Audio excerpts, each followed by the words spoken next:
All right, so I'm going to start my actual talk. The topic is how open source software improves society.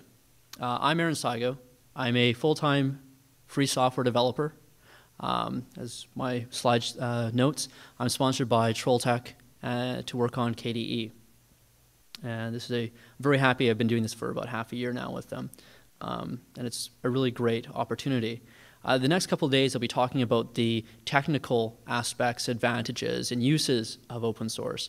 But the Trans-Pacific Open Source Conference people gave me an opportunity to talk about the philosophy behind free and open source software as well.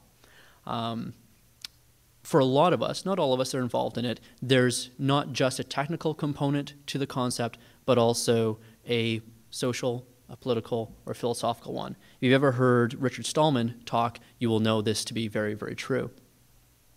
I wanted to start, however, with a couple of very short videos, which I'm going to show all of you.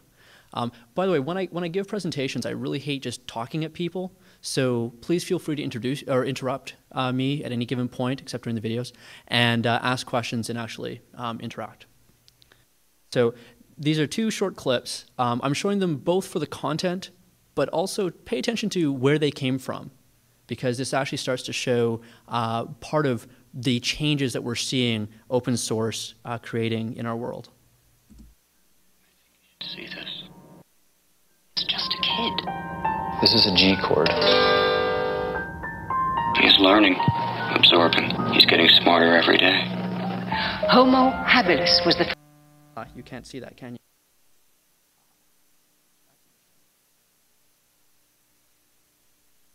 I didn't try the videos out with the, I just realized it's using Xvid, so let me see if I can do it with there.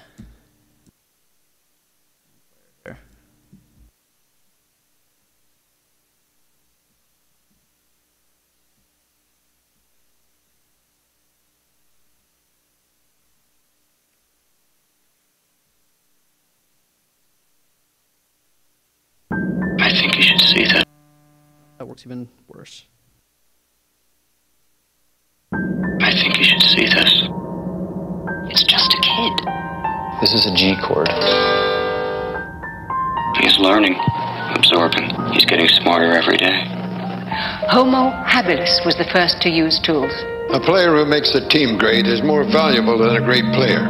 Losing yourself in the group for the good of the group, that's teamwork. It's happening fast. We've always watched the stars. If you look at the sky, you can see the beginning of time.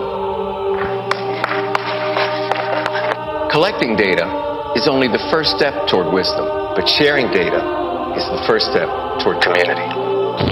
Poetry. There's not much glory in poetry, only achievement. Knowledge amplification. What he learns, we all learn. What he knows, we all benefit from. One little thing can solve an incredibly complex problem. Everything's about timing, kid. This is business. Faster, better, cheaper. Constant improvement.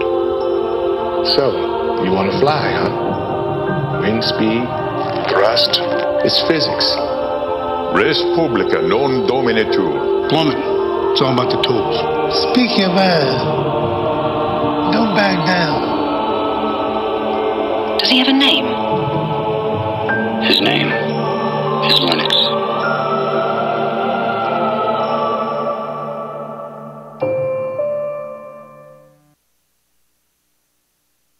I'm not sure if that's the IBM we all knew from the 80s. That's okay. And just so you think that's not a weird thing that they're doing,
We just saw two very short video clips by what's probably the largest pure play open source company, Red Hat, and one of the largest technology companies in the world, if not the largest, IBM.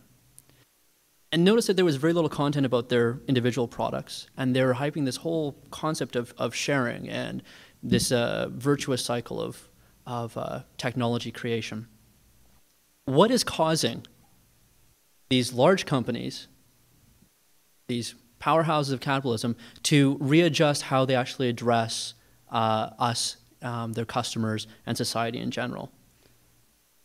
And this is really what this talk is about.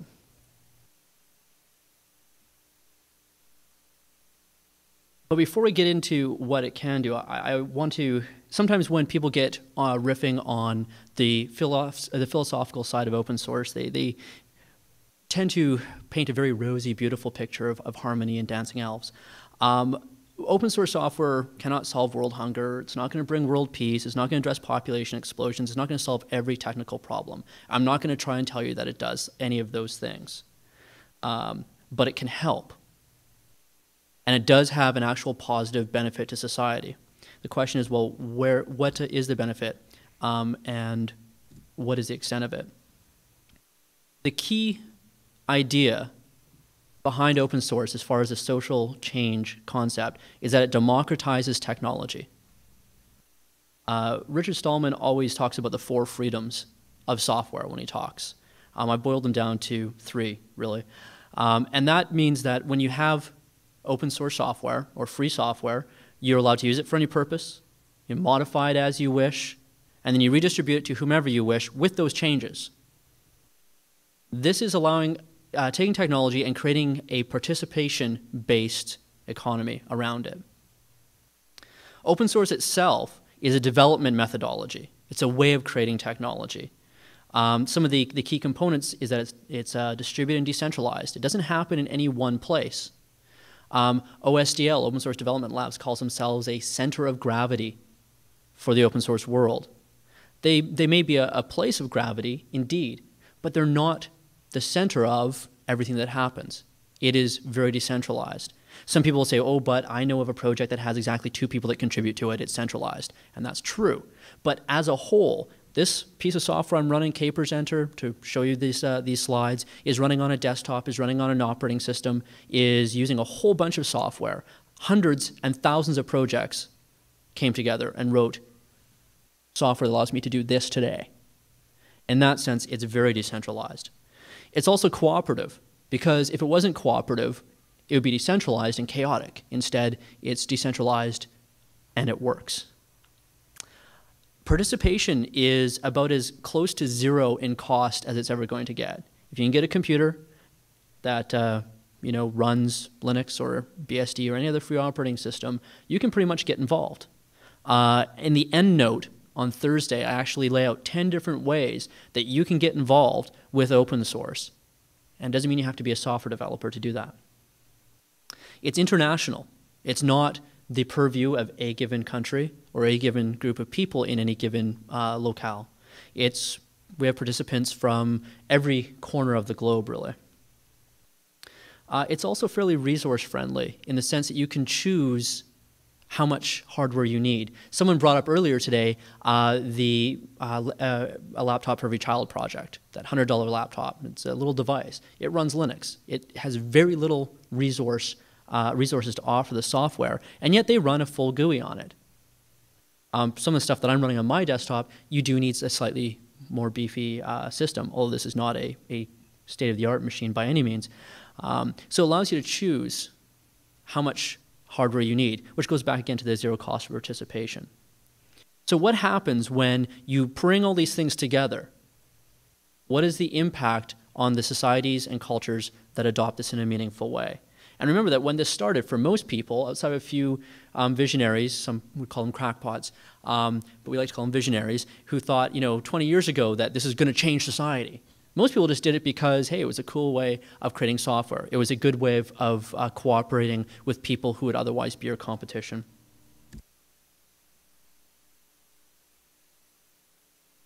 It turns out that open source software has political, economic, and cultural impact.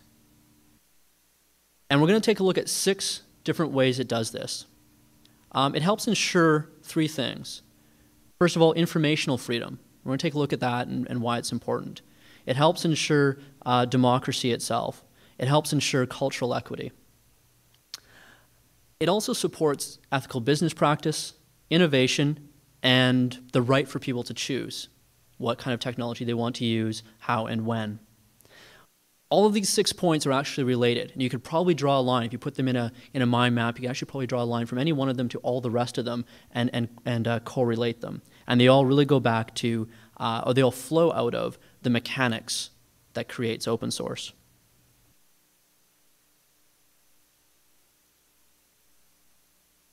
So ensuring informational freedom.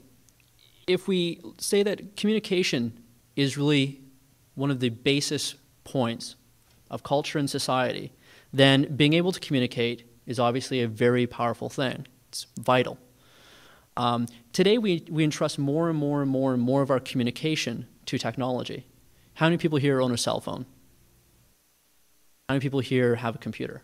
Probably all of you, right? How many people use the television or the radio or the internet to get their news? Probably almost all of you.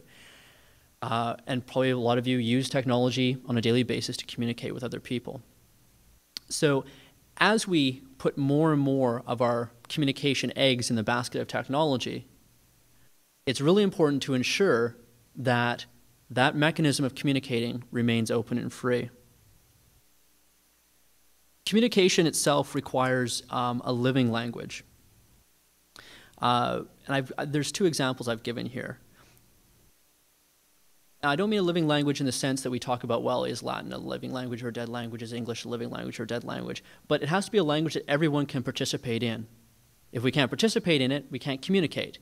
And then for all intents and purposes, we are disenfranchised and our voice is removed. When it comes to linguistic disempowerment or the inability to communicate, there's an interesting example of Church Latin, the Catholic Church. When the Bible was first translated into Latin, that was the language of the day.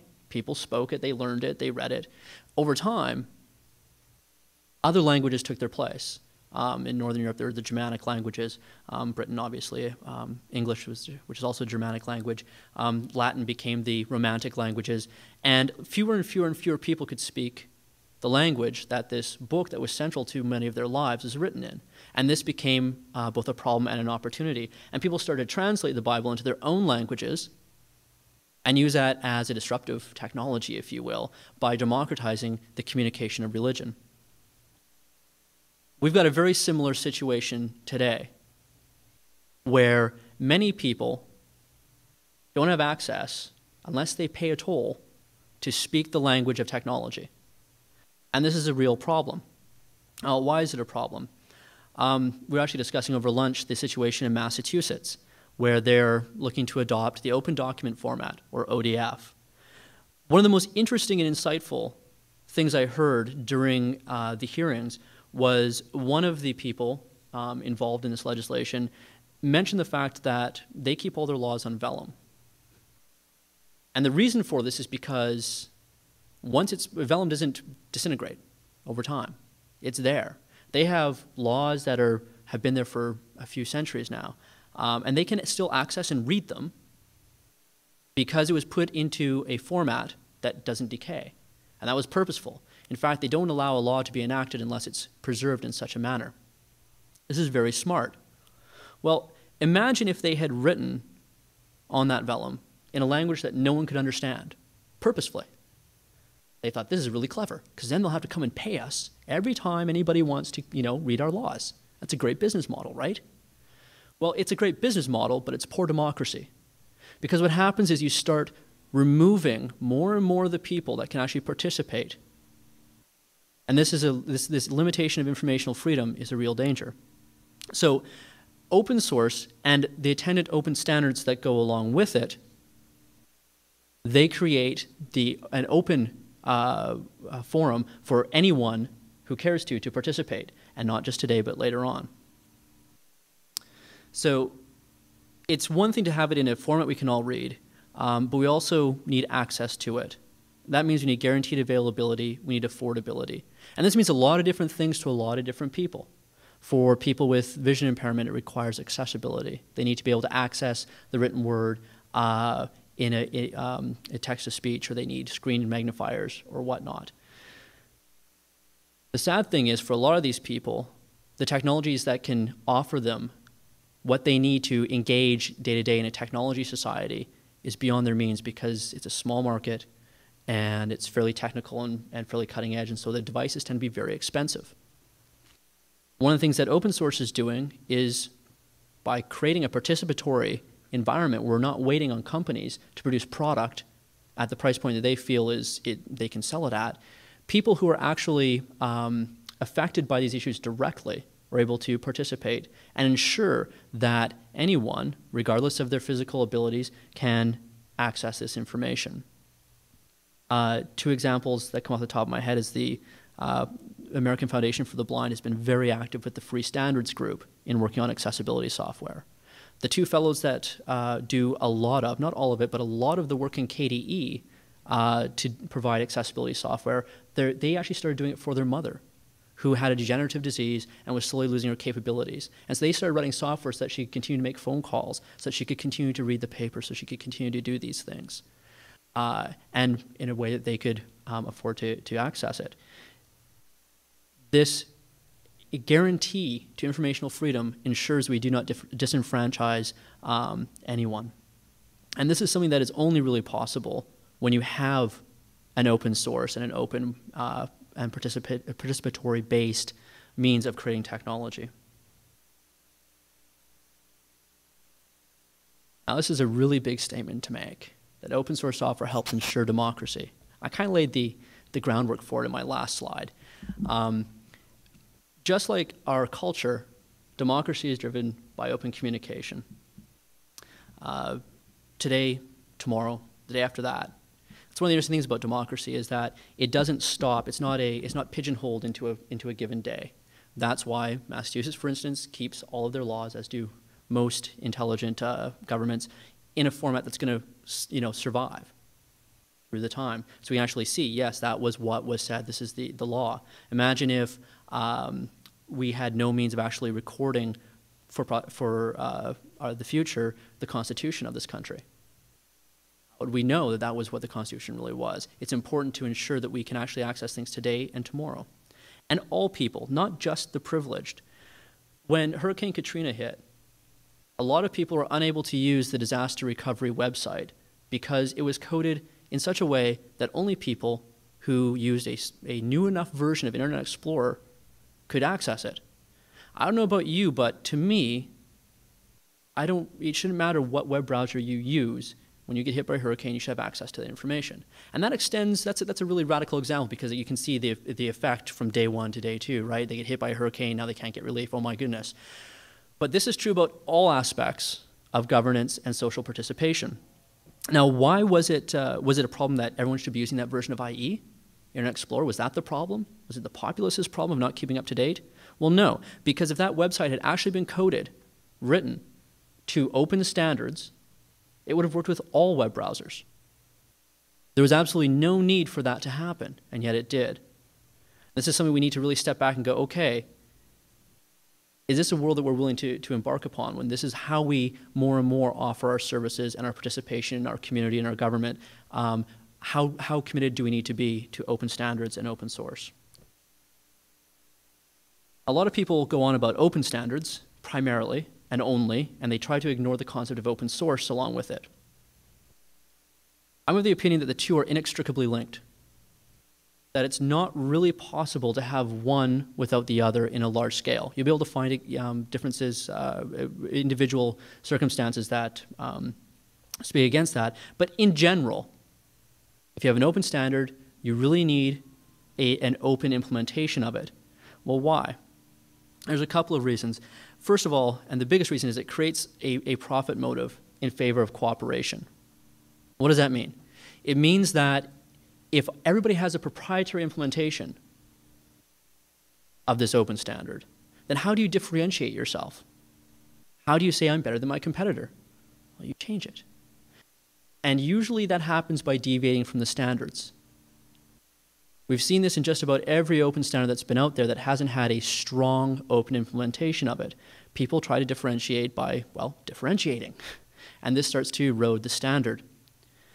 Additionally, if we have an open implementation that's strong enough, it gives us a leverage point. So when people do start to stray, and we say, no, we don't want you, we want to remain in line with this open standard, we have a means to actually push them in that direction.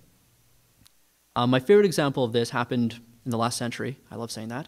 And it involved AOL and Apache, the Apache project. And AOL was going to make modifications to the protocol that delivers web pages to browsers, HTTP. They were going to differentiate themselves, you see. And that way, AOL subscribers would have access to these really cool new features. Well, the Apache project wrote them and said, you know what? We are never going to support your deviation from this open standard. Just so you know, around 60% of web servers right now speak the open standard using Apache. We will never meet you halfway, zero. No, we're not going to meet you. So you can either decide you're going to cut your users out from 2/3 of the internet. That's cool, you can do that. Or you can stick to the open standard. And because we had the leverage of millions of feet, we were able to ensure the open standard was maintained. And this is the role that open source, or part of the role anyways, that open source plays in ensuring these open standards. And these open standards, in turn, allow us to have a participatory culture and a participatory government. So it's this whole very complex and long chain of events, but this is how, these are the things we need to ensure an open democracy. The case study at the bottom, Massachusetts, Microsoft, and freedom. How many people have been keeping up with what's been going on in Massachusetts with the open document format? I'm going to recap really, really quick. Massachusetts said, what we need to do is we need to ensure that, just like our written laws on paper, that we can read these things in 100 years. So it has to be in an open format. We also don't want to see what happened in places, in situations like Katrina where, just because this person does not have version X of operating system Y with this application installed, that they can't read and participate in our government. It has to be open for everybody today and tomorrow. And they said the only way we can do this is to have an open format for word processing, for spreadsheets, for presentations, etc. This presentation is written using an open format. They decided to go down this route purely to ensure their democracy. They said that right from the beginning. They said this is all about ensuring our sovereignty. And they use those words publicly and in hearings. They said this is not about economics. This is about ensuring our sovereignty. Microsoft has a competing format. You may have heard of it. It's called the .doc format. It's used in Microsoft Word. It's a proprietary, non-open, non-interoperable, binary-only format that Microsoft does not help anyone else work with. The reason for this is because that allows them to deliver the application, Microsoft Word, that works best with those files. And it just happens that this is the de facto standard today for most word processing, most spreadsheets, etc. So it allows Microsoft to lock people in and keep them with their software. Sadly, Microsoft decided to fight what's going on in Massachusetts and to decide not to support ODF within Microsoft Office, including the upcoming version. And so then they made basically a direct attack upon the sovereignty and democracy of Massachusetts. They actually started playing some fairly dirty hardball, started implying that some of the people involved were mishandling and misappropriating public funds and whatnot. And this is really the danger of walking down the road, especially when it comes to governance, in non-open standards and non-open source software. As we end up in situations where the people who are trying to serve us as public servants end up caught in the crucible of economic interests. This is probably my favorite aspect of open source. It ensures cultural equity. What do I mean by that? Every people on this planet have a culture. Sometimes it's hard to see. People often ask, what's the Canadian culture? What's Canadian food like? And I'm like, oh man, yeah, that's a good question. What is? But everybody does have a culture. And some of the cultures on our planet have been around for thousands of years, some for just a few hundred. But every one of these cultures is valuable. Every one of these cultures has equity, particularly to the people who are in them. If you ask the people who belong to a given culture if they'd be okay with having that wiped out, most of them would say no. In fact, the overwhelming majority of them say no. And that's what I mean by cultural equity. Unfortunately, there's a lot of cultural barriers to technology adoption. The three big ones happen to be associated with language, calendars, measures, and currencies. It's called localization, and economics.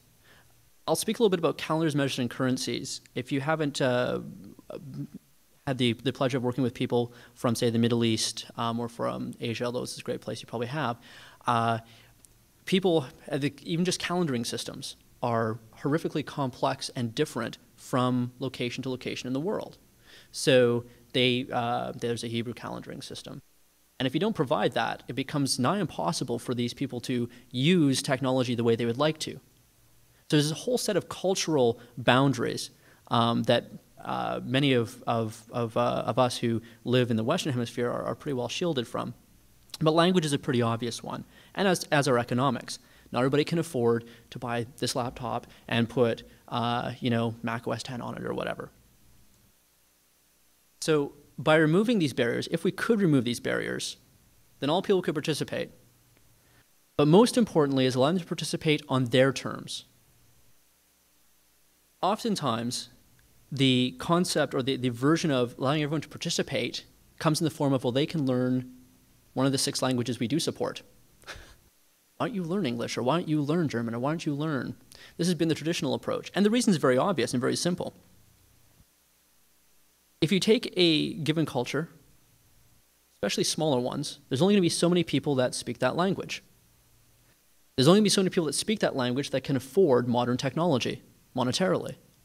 So you take that number of people, then you take the cost of translating all the software, of providing the localizations for their currencies, their calendaring, their weights and measures, and providing it at a price point they can afford, and you go, are we going to make money at it? That's the traditional way when it's centralized, when it's closed. Well, the beautiful thing about open source is, of course, anybody can participate, and on their terms. So with KDE, and we're by no means unique in this, GNOME does the same thing, the Mozilla suite does the same thing, virtually all of the forward-facing applications do the same thing. We deliver our software in over 50 different languages. We have around 80 in progress, and there's a number that are actually out there that I'm aware of that actually we don't deliver ourselves, but you can get from local regional groups. Where did all these translations come from? Who paid for them?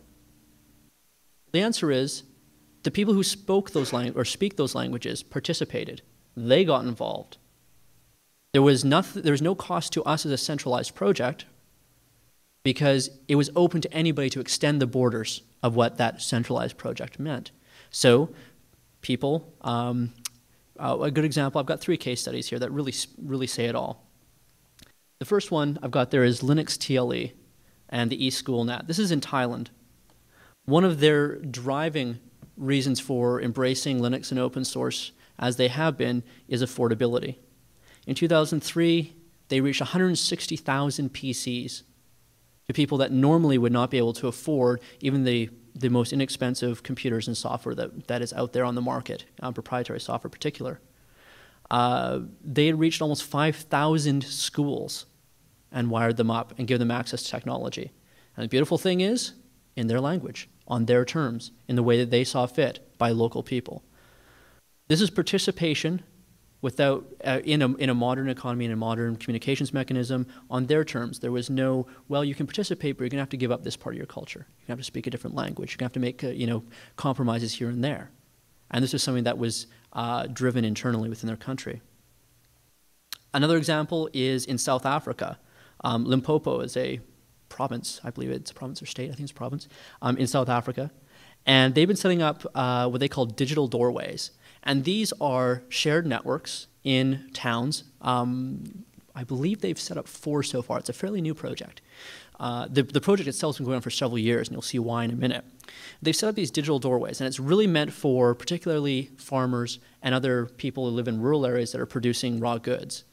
And the reason is to allow them to get access to pricing outside of their village to get access to goods and services that they could bring in, be able to pool resources, to be able to communicate, be able to see the news, etc. Many of these people don't, amazingly enough, don't speak one of the European languages. So they've actually translated it into Isizula, Isizosa. I'm ruining these languages, so if you speak them, please forgive me. Shivendi, Setswana, and Afrikaans. And all these machines are available in all those languages, including many others, of course. So when these rural farmers come in, they go down, they sit at the computer, and they pick the language that they speak. And now they have technology that they could afford. And the reason why they could afford to do this, and Limpopo is not a very wealthy province, they could afford to roll out this technology simply because it was open. There was no cost for the software for them. They could bear the cost in the form of sweat equity of doing the translations. Microsoft or Apple or any other proprietary vendor would probably be insane to deliver an operating system with all the software that is required for desktop day-to-day usage translated into all 5 of those languages. I say insane because they wouldn't be a company, they'd be a charity. They wouldn't see a return on the investment. So through open source and participation, their cultural equity has been ensured. SchoolNet. This is another African project. It's happening in Namibia. If you go to schoolnet.na, you'll find out more about it. They've connected 340 schools. They actually employ, quote unquote, local youth to actually go around, and they set up wireless repeaters and they throw thin client networks into these schools, most of them in remote rural communities. Again, where the economic barrier and the language barriers were often the key issues. Things that we could only, or they only, could have addressed through open source software. So once again, they're able to keep up with the technology as they see fit without there being a commensurate sacrifice in cultural equity. Actually, what they do in SchoolNet is very similar to what Scott is doing with HOSEF, in the sense of wiring up schools with very affordable but modern and powerful networks. So we've seen the three of the things that it helps ensure. I also put forward the point that open source software helps support ethical business. And again, as I said at the beginning, open source software is not going to cure world hunger. It's not also going to magically create an ethical corporate environment. But it helps. Proprietary technology relies usually on locking us, the customers, the users, into that vendor. So what happens is we do this trade-off, just like in any economy, right? We trade informational freedom to be able to access their technology. They say, I'm going to keep your information locked in my proprietary format. And thereby, I can create a business that I can allow you to use my technology. So there's a trade-off. It's not just a monetary trade-off that happens. There's also an informational freedom trade-off that happens. And we've seen what happens when we make that trade-off. Very high cost. No competition, and that's what usually happens with proprietary technology. They say we're competing with each other, and you're competing when they've got products in the same category, but usually once they've got you locked in, the competition radically decreases. And in situations of true monopolies, and there are a few in our technology industry today, no competition usually means less respect for users. You would think that as a monopoly, you'd feel pretty secure and safe, and you'd like to do good things for people, and that has not played out that way. I wish it was different, but it hasn't. Accountability is limited in these situations to the ethics of individuals. Because there is no distributed system, because there's no way to say, okay, you know what, we don't like what you're doing, we're going to go and do something else. There are very small numbers of people that make decisions. Now, I don't know about you, but I'm not qualified to make all the technology decisions for this world. I happen to be a fallible human being. I make mistakes from time to time. As much as I like to tell myself in the mirror I don't. It happens. And yet we entrust huge swaths of our informational freedom, our ability to communicate to very small numbers of people. And upon their decisions hinge our technology future when it's proprietary. We've seen antitrust violations by monopolies. I don't have to name any of them. You're probably quite aware of them. And this translates, as we've already seen, into a lack of care for democracy. The bottom line outranks what's good for government and therefore the people. And it comes at the price of cultural equity. And again, not because they're bad people, but because it's hard to make a business selling to people in Limpopo. Now, notice I say commercial and not or proprietary and not commercial. There's a lot of business happening around open source, a lot of it, billions and billions every year now. We're talking about proprietary software, the lock-in, that happens when no one else is allowed to participate. So when business is created around open source, we often refer to it as the monetization of open source. That translates into a very different picture. People are still making businesses. We're still participating in a capitalist, free market society. But it means that competition is now open. Well, what are the results of that? It means vendors are more accountable to us as users. Because if they come to us and say, well, I think I want to do this, and you go, no, I don't. I'm going to go over here. I'm going to go to this other vendor. I can get the same technology or a similar technology, and they interoperate, or it could even be the exact same software. All of a sudden, there's a much greater relationship between the vendor and the user. It also means that the users and other competitors engage in a collaborative policing, if you will, so that we're not beholden to the decisions and the ethics of a very small number of people. So if I make a mistake, if I say, you know what, we're going to do in KDE, we're going to do this crazy weird thing that's going to mess everything up, but it's going to be so great, there's thousands of other people that will look at me and go, no, we're not going to do that. You can go off and go do it on your own over there, but we're going to go over here. And so it creates a system that's robust, right? It's the same reason why we don't put in one server, we put in 4 servers. So when one server goes down, there's 3 more to pick up the load. That's open source. It also leads to companies sharing rather than not sharing, which means we get better technologies over time. It means we don't end up painting ourselves into informational no-fly zones. This is very important. It also means that those people who aren't customers are not penalized. We already looked at the consequences of penalizing people for not being customers on the social equity slide. Just imagine if there was no open source software, none of those projects you just saw would be happening. There would be a growing digital divide, something that everybody feared about not too long ago, and we still are concerned about it. It's still an issue, but we actually do have a solution now, right? And it's this open source. So even people who aren't buying from HP or Novell or IBM or whomever, they're not contributing to their bottom line, still are able to participate and aren't, just for that reason alone, kept out in the cold. Yes?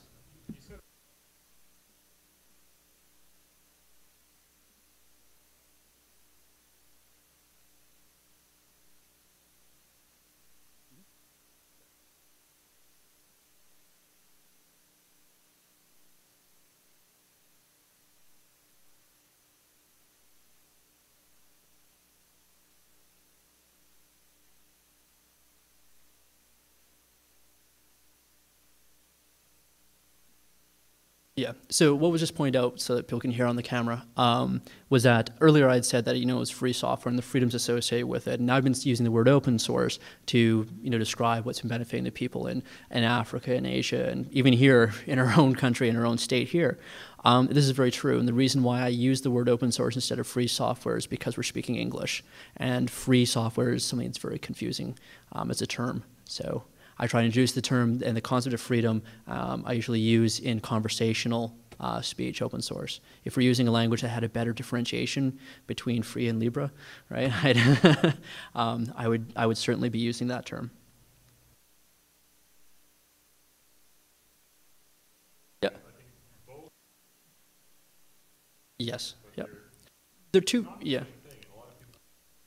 No, they're not the same thing. One is the methodology, the other one is the philosophy. And really this is, if anything, what we're talking about here is the philosophy that results from an open source methodology. At the end of this, you could sum up this entire presentation as, this is free software.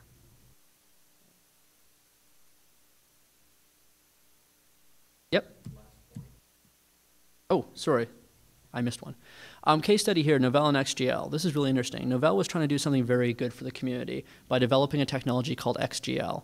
I won't go into detail on that, but suffice to say it's going to help leapfrog our drivers for displaying things. You saw how I couldn't actually show that video full screen on my other port? We've got a lot of issues when it comes to our display technology. XGL is a very important step forward in this. They had decided to fork the project and take it internally for a few reasons. This was not good for the overall community. It was probably good for Novell. So the community engaged in discussion of whether this was good or not, publicly. This alerted ISVs to it, and ISVs asked Novell, what are you doing about this? Is this how you're going to be developing? And people at Novell turned around and went, oh, we're communicating the wrong message out. You know what? It is probably better if everybody was participating in this. And so what happened was, in the space of about 10 days, as opposed to 9, 10 months when it was tried to be resolved behind closed doors, one, we brought in the community. When we brought people in for participation, it was less than 10 days, and the source code was once again merged with the main, well, it's being merged with the main tree. It's a fairly long process, but it was opened up, and once again, it's participatory. We're not beholden to one or two executives or managers in any given company. And the beautiful thing is, large companies like Novell participate in this, and they benefit at the end as well. So this is a win-win situation where there is no losers. And again, this goes back to a decentralized system, and that allows for a very low rate of global failure. So innovation. Open source supports innovation. You may have heard otherwise. I kind of played off one of my least favorite political groups in this country. When innovating is a crime, only yesterday's winners innovate. And winners aren't motivated. What do I mean by that? Well, we've got more and more legislation being passed that is anti-open. Things that say, because I tell you that there's copy protection on this. Doesn't matter how strong it is or even if it works. I just say, I put a copy protection on this. You're no longer allowed to reverse engineer that. Not just copy music or whatever, but reverse engineer the process is illegal. There are people and organizations and companies and even governments that are trying to move towards a situation where openness and participation is illegal. By everybody, and when that happens, and only the people who already have the technology, people who have already come up with the ideas, they're the only ones who own the intellectual property. They're the only ones who can innovate. What's interesting is that people tend to get lazy when they get successful. They try and protect what they have versus grow what they have, because creating new things is actually really hard and it's really risky. That's why we see most groundbreaking and amazingly cool ideas in any field not come from the status quo members, but from people who are trying to break into it, or out from left field, or a company that was once great and has receded. Now they found their hunger again, right? So innovation needs to remain a legally possible thing to do, and open source supports an environment of innovation. It itself does not. You can't draw a line and go, because it's open source. It doesn't work that way. But what open source does do is it ensures, or helps ensure, that we're not going to erode the environment that allows innovation to happen. Open source certainly believes in intellectual property protection. The GPL, the most popular free software license out there, is actually built around copyright, which is one of the three main mechanisms of protecting intellectual property. And yeah, if Richard Stallman was here right now, he'd be shooting me for using the term intellectual property as a catch-all. This is very different from protectionism, which is what we see in, say, the DMCA, which, as I described earlier, says if I say it's copyright protected, you can't reverse engineer how I did that, because you'd be breaking the law. And that's protectionism. Because of that, everybody's allowed to join in. I hope one day we'll see a lot more. We've got a map of participators in KDE. A lot of projects have this. GNOME has this. PostgreSQL has this. And it shows a map. There's a little dot, everybody there is. There's a huge cluster of them in Europe. And there's a slightly less dense cluster of them in North America. And there's a few in South America. There's a lot of spots that don't have any dots. I hope that 50 years from now, we still have those maps. We'll be looking at them and looking and going, wow, there's this nice even distribution that follows more along the lines of population distribution. The way we're going with proprietary technology, and a proprietary technology supporting to the exclusion of open source or open mechanisms environment, that won't happen. The only way we'll ever see that happen is if we allow people to join in today and tomorrow. And that requires openness. Another nice thing about open source is it doesn't require short-term gains. One of the really big problems we're seeing in research right now in technical fields is there's a greater and greater pressure to do the 3-year return. And if you can't show that your research is going to probably, almost assuredly result in a return within a very small period of time, you're not going to get a lot of interest or support for it. With open source, it allows a lot of people to participate. It allows participation to ebb and flow, and we don't lose the benefits of past participation. Just because it was a failure in 2006, it might be the hottest idea in 2023. We won't have lost the technology that was created this year just because it was a failure this year. So open source does not operate purely on short-term returns. There are certainly short-term returns to be had with open source, but it doesn't rely on them to work. Most proprietary technology does. And finally, when innovation is open, more people innovate. It wasn't too many years ago that the desktop stopped doing anything interesting. Windows 95 came out, 8 came out, Windows 2000 came out and the world fell asleep, and on and on. Mac didn't really change much of anything. They were happy with their crappy process model, and they were happy with their little platinum widgets and whatnot. And all of a sudden, a disruptive technology emerged. Well, not all of a sudden. It's a nice, it's a nice way to put some fire into it. But slowly, this disruptive technology of open source desktop software started to emerge.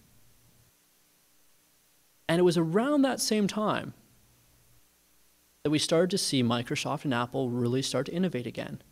I'll have to say it's for Microsoft's Vista operating system. Graphically, it's one of the most innovative things I've ever seen them do. And they felt the need to do that. Apple is innovating as fast as they can and doing a great job of that too. They have to. And again, this is because they no longer own the monopoly on innovation. With open source software, we've thrown open the doors of innovation on the desktop to anybody who cares to participate. And had they not started to participate or innovate again, actively and aggressively, we would have leapfrogged them. Right? So even if you say, I want to stick with my proprietary technology, great. Just remember that innovation is stimulated by what happens, not just by the status quo. And finally, it supports choice. Technology is not a one-size-fits-all affair, right? Different people have different needs. Governments have different priorities. Cultural differences means you need different languages, different metrics, different calendars. And choice that comes with open source, because we're not mandating to you, you are going to use this. It allows you to pick your particular set of advantages. You say, I want my advantage to be this. I want it to be powerful. I want it to be simple. I want it to be running on a very small device you can hand crank. I want it to be something that I can see on the other side of the world. You get to choose. You're not hoping that the KDE project puts together the right package for you. Because if we don't, there's a lot of other projects out there that are also putting together other packages that probably do what you need. And you can mix and match.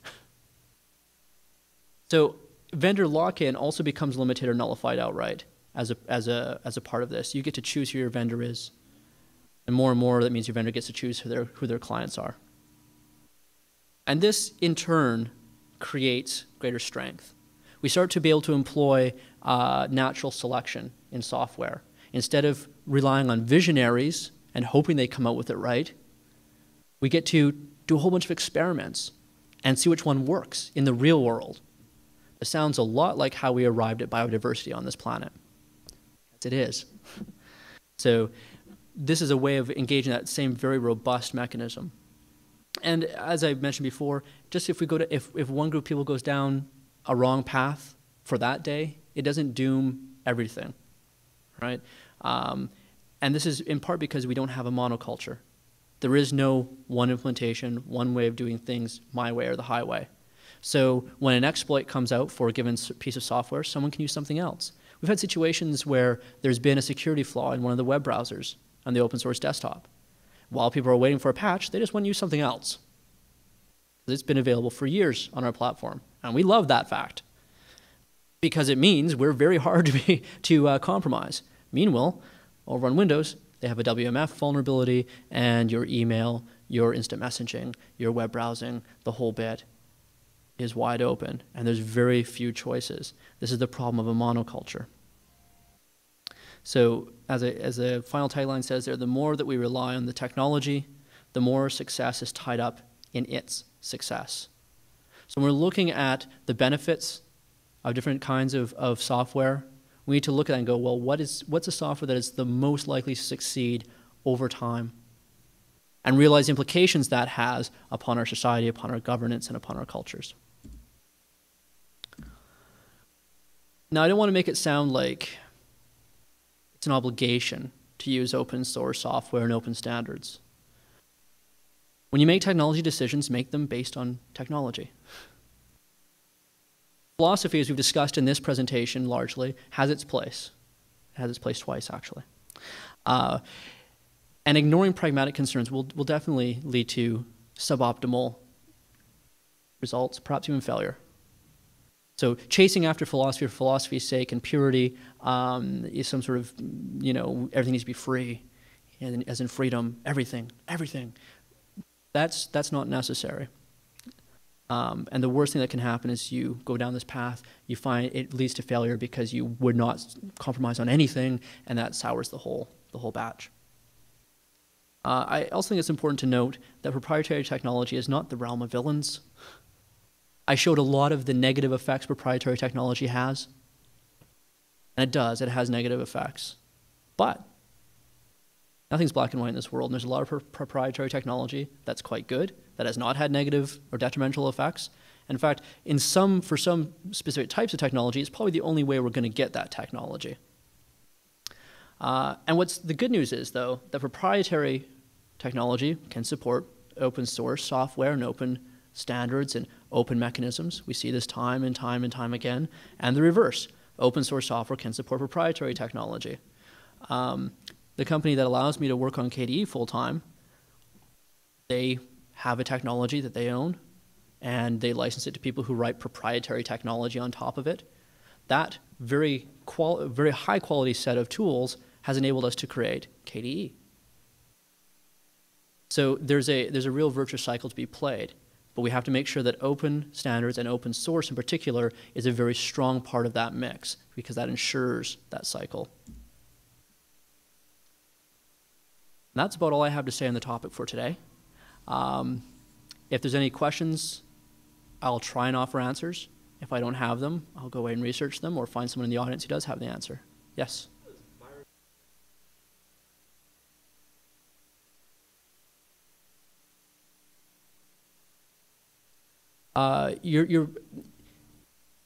Oftentimes, the question was with malware, viruses and exploits, whatnot being introduced because it's open. There's a common misconception that because something is open, it's chaotic. There's a real difference. I can share with you and yet still have control over it. So with KDE, interesting example how we handle it. We don't let just anyone add to KDE. You can certainly create your own KDE applications. You can take KDE and go away and do something with it, but the core project, the project that actually has the name KDE, we actually know everyone who contributes to the project. In fact, usually they submit a few patches first and whatnot. Eventually they get an account and then they can commit to the project. It's actually a fairly low bar. Basically, it's like show up, participate, be a cool person, and yeah, you go ahead. What's interesting, though, is every single commit that happens gets emailed to a list, an email list that many of us are on. In fact, we catch a lot of bugs, including security issues that are unintentionally placed there before they ever see the light of day in an actual release, because we read these commit logs. So the act of peer review and the act of having a known source for the definitive version of allows us to control that issue. You go, well, that's highly theoretical. Well, no, it's not, because if you look at the last 20 years of open source, you'll see almost no examples of this. It's happened once or twice, and it's been caught very, very quickly, and it's led to no major issues. We've shot ourselves in the foot far more often than other people have come in and tried to do that for us. So it's a very robust way in that sense as well. And again, because it's decentralized, but because it's also based on identity. Yeah, you bet.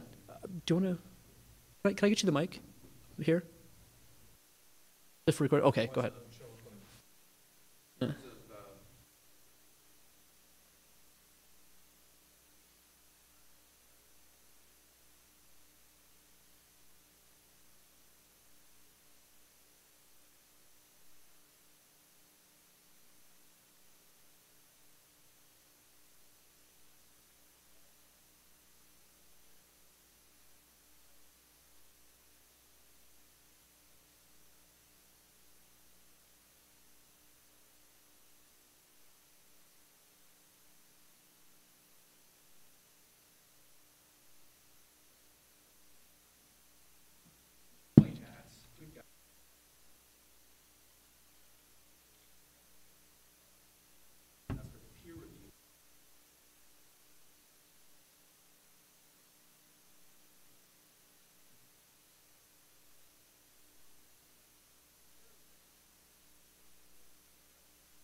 An interesting anecdote I could add to that is there was a zlib flaw. I'll come back to you in a second then. Go ahead. Yep.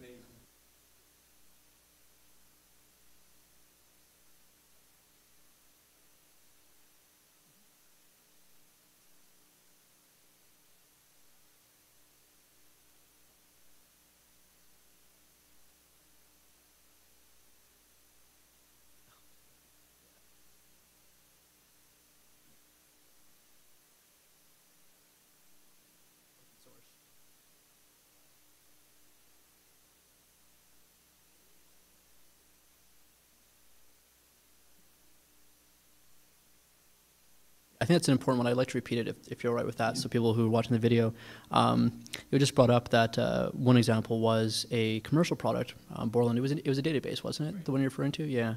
It actually had a backdoor that had been placed by people in the company into the software. And the only reason that backdoor was actually discovered was because it was eventually open source. People audited the software and went, oh my goodness, there's a backdoor right here, and removed it. And we could use the example of Sony and their rootkit recently. I mean, yeah, when there's no ability to audit things, you don't know what's happening, and people do take advantage of that. I was going to use the example of zlib, where in the open source world, there was a flaw in its compression library. A lot of people use it on Windows, on Mac, on Unix and Linux. In the open source world, we fixed it once in that library. We shared the fix with everybody, and the people that linked to what's called a dynamically loadable library were fixed immediately, and the people that had their own copy of it had the fix right there, and they all released patches if they had to almost immediately. Scarily enough, we still don't know to this very day how many people on closed platforms, proprietary software, use this code and have not fixed it. So, the whole concept of, open source is because open, fear freedom. That's really what they're saying, right? Trust us. We know what's better for you. Can't trust everybody, only just me. And that's really kind of a, it's very Orwellian, right? But it's what often happens. They take what is actually a weakness and they try and turn it into a strength. Yes.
Yeah, it's known as the compiler bootstrap problem, where if you have a compiler that's been compromised, then you can't trust any of the binaries it creates.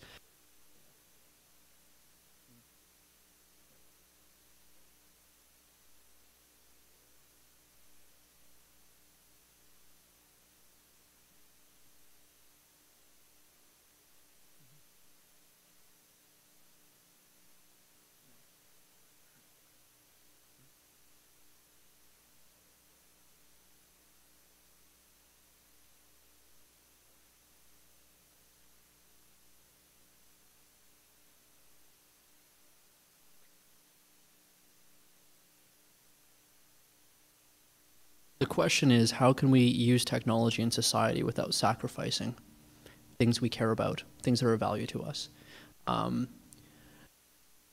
Oftentimes, we plunge down the long tunnel of technology simply because we can, and oftentimes it comes at great expense. The question that a lot of people face, especially people who are less interested in technology and more interested in living, is what are the costs of technology? How can we mitigate those costs? So it's a combination of identifying the costs and resolving them, hopefully to zero. So how can we use technology responsibly in society is really the question. And that's, we do that with open source. We can actually see it mitigates the impact on democracy. It impacts the impact on innovation. It minimizes the impact on cultural erosion. It minimizes the impact on disparity based upon economic power that any individual has. It erodes a lot of the costs that technology has traditionally come with. It erodes the risk associated with trusting one person or one entity with making technology decisions. So.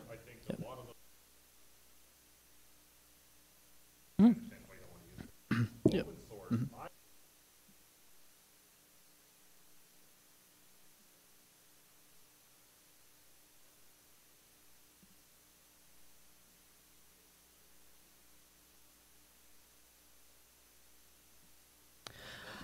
Yeah, I try not to play semantic games between free software and open source because I think it muddies the issue. It's very interesting for those of us who are right in the middle of it.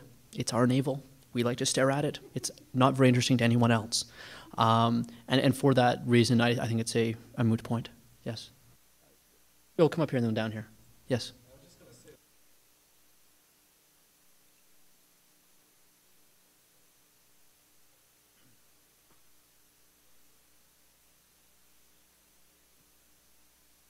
Yeah, again, like I said, English is a very bad word for discussing because, yeah, people will use the term free and mean free as in beer as opposed to, free as in freedom.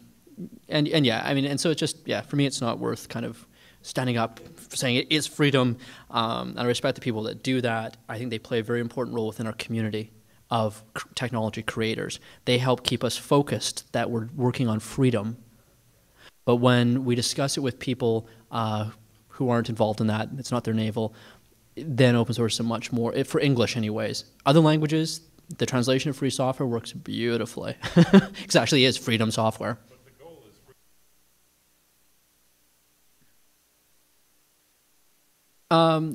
is freedom is one goal.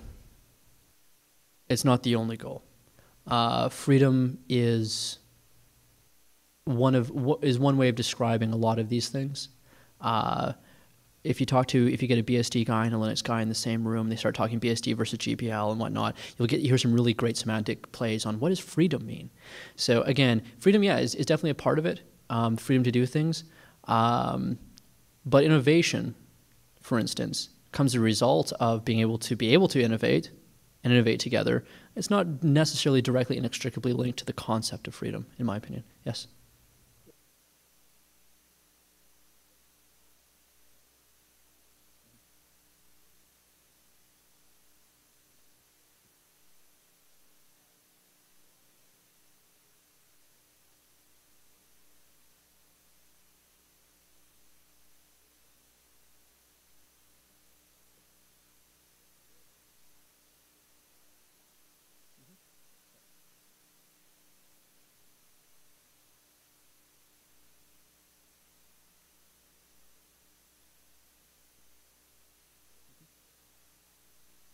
So what we just mentioned was that open source software, or free software, allows people to actually see how it works, get involved with it at a much more intimate level, much deeper, actually play with it, improve it if they wish, do whatever they want with it, and that makes using it more enjoyable and therefore increases the joy, the fun, the happiness involved with using technology and being involved with it. That's a very true point. It's very, and the reason why I didn't include it in this presentation is because that's a horribly alien concept for, say, accountants. A lot of people don't find technology interesting in the least, even if they can play with it. I think that's a very, very valid point. As a technologist, I find it remarkably fun and interesting to do this. I almost quit the software industry as a whole in the mid-90s because it was boring and just completely antiseptic. It was gross. It was annoying. And yeah, it revitalized. It gave the fun back for me. And that's certainly a good point. And the reason why I don't have it in the presentation is because this is, yeah, like I said, you try to say that to someone who doesn't understand, who's like not really into technology, they go, "What? You like what?" John? Yeah.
Yeah, and oftentimes software companies don't own all the intellectual property, so they can't open it if they wanted to. And what John brought out was that proprietary software ties software to the life cycle of the entity that created it. And so when that entity, that business goes away, oftentimes, almost always, so does the technology. It's also important to realize that doesn't even happen with the end of a business. It happens at the business's whim. People look at Microsoft and say, or Sun or IBM or a lot of these companies go, oh, they'll never go away. And the fact of the matter is that you don't need the company to go away. You need the company to decide that that product no longer matters. We don't think we should actually sell this anymore because we could do better if we sold this other thing. And this happens time and time again in industry. I'm sure many of us here could relate stories of having watched one product phased out in favor of another one.